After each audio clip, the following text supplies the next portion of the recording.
আলেম, হক্কানি রব্বানি এবং নেককার সলিহিন আলেম যেন আল্লাহ তাকে বানান সকল আমিন।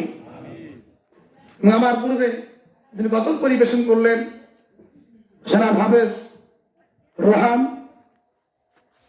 আমি ওর নানার মসজিদেই 8 বছর যাবৎ খেদমতে আছি। নানার মসজিদ বলতে কেন বললাম, ওই মসজিদের তিনি সভাপতি জাঙ্গালি। রোহানকে আমার মসজিদে 2 বছর তারাবি পড়ানোর জন্য রাখছি আমি। 2 বছর আমাকে তারাবি পড়িয়েছে। একেবারে ছোট থেকে ওদের সাথে আমার পরিচিত। ওর জন্য আমি দোয়া করি আল্লাহ পাক যেন হাফেজ রোহানকে মানুষের মতো মানুষ হবার মতো তৌফিক দান করেন সকল বলা আমি।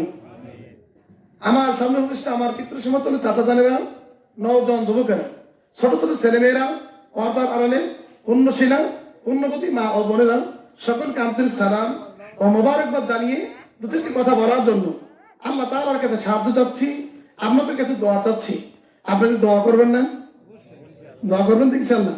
আল্লাহ তাআলা আমাকে কিছু কথা বলবার মতো তৌফিক দান করেন এবং যে কথাগুলো বলবো এই কথা প্রতি যেন সর্বপ্রথম আল্লাহ পাক যেন আমাকে আমল করার তৌফিক দান করেন এবং তারপর যেন আপনাদেরকে আল্লাহ তৌফিক দান করেন সকল বলে আমিন।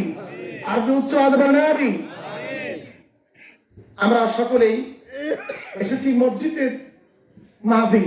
জোরে বলেন কিসের মাহফিল? এটা মসজিদ কার ঘর? একটু জোরে আওয়াজে বলেন কার ঘর?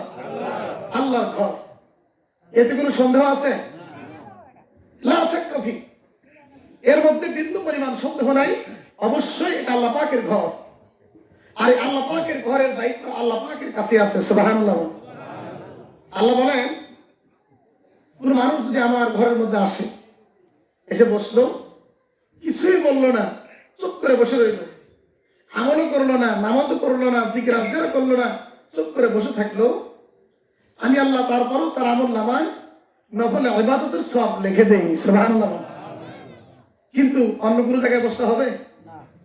আর আজকে জালিসুর রহমান তথা বেহেশতের বাগান, এই বেহেশতের বাগানে আমলের নিয়তে, চলে বলুন কিসের নিয়তে? আমলের নিয়তে কোন মানুষ যদি বসে, 1 মুহূর্ত কাল যদি বসে, এই 1 মুহূর্ত কাল বসার কারণে নিয়ত থাকবে সহি আমল করবে, যা শুনবে তার থেকে আমল করবে। এই নিয়ত যদি থাকে 1 মুহূর্ত কাল বসলে আল্লাহ নবী বলেন মাজলিসু ফিকহিন খায়রুম মিন ইবাদাতি 60 সানা। রাসূল বলেন যে এই মাজলিসটা 1 মুহূর্ত কাল বসার কারণে ওই ব্যক্তির আমলনামায় কমপক্ষে 60 থেকে 70 বছরের বেয়ারিয়া নফল ইবাদতের সওয়াব লিখে দেওয়া হয়। জোরে বলেন সুবহানাল্লাহ। তাহলে আমরা এই মাহফিলে এসে খুশি না বেজার? জোরে বলেন খুশি না বেজার? যদি খুশি হয়ে থাকে, আমরা সেই আল্লাহকে সন্তুষ্ট করার লক্ষ্যে প্রাণ উজাড় করে দিয়ে, দিলটাকে উজাড় করে দিয়ে, আল্লাহ দেওয়া শক্তি, আল্লাহ দেওয়া জবান, আল্লাহ দেওয়া মুখ দিয়ে, আল্লাহ দেওয়া জিহ্বা দিয়ে আমরা আল্লাহর শুকরিয়া আদায় করব। সকলেই প্রাণ ভরে একবারের জন্য বলুন আলহামদুলিল্লাহ। আর উচ্চ আওয়াজে বলুন আল্লাহু আকবার। লা ইলাহা ইল্লাল্লাহু মুহাম্মাদুর রাসূলুল্লাহ। সকলেই বলুন সাল্লাল্লাহু আলাইহি ওয়াসাল্লাম। এই মাহফিলে এসে খুশি এই জন্য হলাম, বহু সময় দেখা যায় যে মাহফিলে আসছে আর জীবনের শেষ মাহফিল তার হয়ে গেছে। জবান আছে না? আমার জীবনে এটাই শেষ মাহফিল হতে পারে, আল্লাহ না করুক।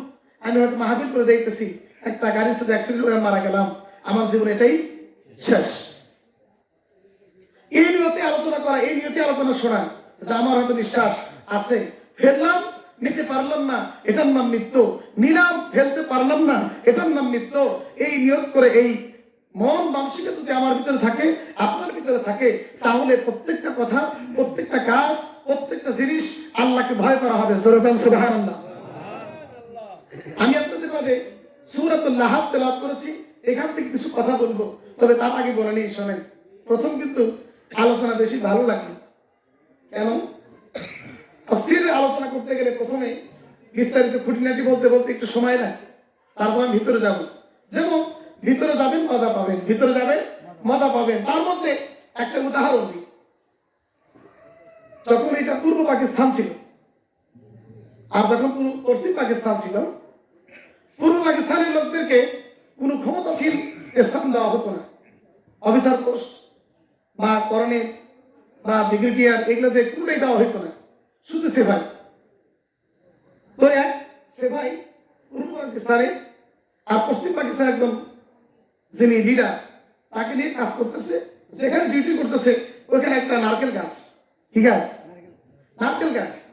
তো বাঙালি বলতেছে, স্যার বা সেটা আপনি বলেন সৈয়দ নেতা, কি হয়েছে? ওই যে গাছের মধ্যে যে নারকেল দেখতেছেন এটা খুব মজা, তাই নাকি? ও কেমনি মজা? এটার ভিতরে সাদা অংশ আছে, এইটা খাইতে মজা, এর ভিতরে পানি আছে, এটা খাইতে আরো মজা, দুটোই খুব মজা।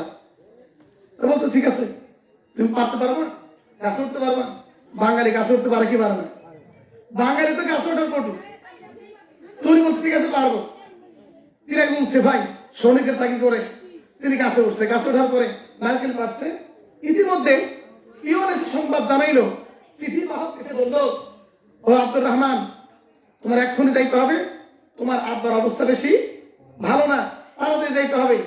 তো লিডারকে বললেন, নেতাকে বললেন যে সাইদ, আমার তো আব্বা কোনো অসুস্থ, তো নারকেল যদি পারছি থাক, আমি আইসা এগুলো আপনি খাওয়াবো আর খাবনি, আমি একটু আমার ছুটি দেন দয়া করে, আমার আব্বা অসুস্থ।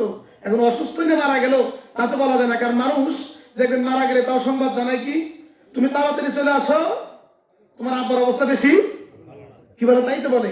উনি এই চিন্তা করে দৌড়ে চলে আসছে, ছুটি নিয়ে চলে আসছে।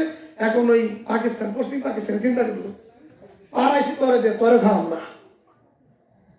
বাঙালি পূর্ব পাকিস্তানের লোক, তোরে দিয়ে খাওয়াইতাম না। উনি বাস নারকেলটা ভাঙছে, যখন ছুলাইছে, ছুলানোর পর এখন দেখে নারকেলের উপরে আমরা কিছু কিছু সাদা সাদা থাকে না, বুসির মতো সাদা সাদা থাকে, উনি এগুলো একত্র করছে।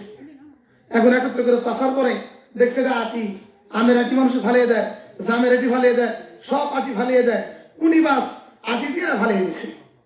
ফালিয়ে দেবে বাঙালি আমার ঠগাইনি, দেখলাম আটি আর দেখলাম সাদা, আর তো কিছুই না। বললো যে এর মধ্যে পানি মজা, এর মধ্যে আপনার সাদা সাদা আরো মজা।